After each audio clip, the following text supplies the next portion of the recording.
ρόλος της μιας είναι πολυδιάστατος. Μπορεί να ξεκινήσει από την εφηβεία και να φτάσει ως την εμεινόπαυση.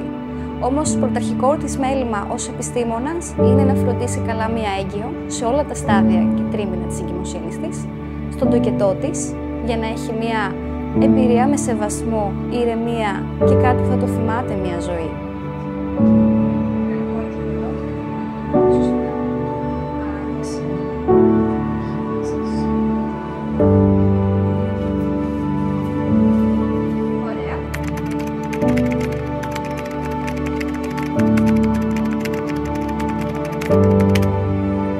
Είναι πολύ σημαντικό να υπάρχει μία μέρα στη ζωή μιας γυναίκας εγκύου, γιατί μέσα από τα κύρια καθήκοντά της είναι το να τη φροντίζει σε όλα τα στάδια της εγκυμοσύνης, σωματικά και ψυχικά, να την υποστηρίζει στον τοκετό της με σεβασμό και φυσικά να είναι δίπλα της στο ταξίδι της μητρότητας, ειδικά τις πρώτες μέρες, με το μωρό της και στο ταξίδι αυτού του θυλασμού.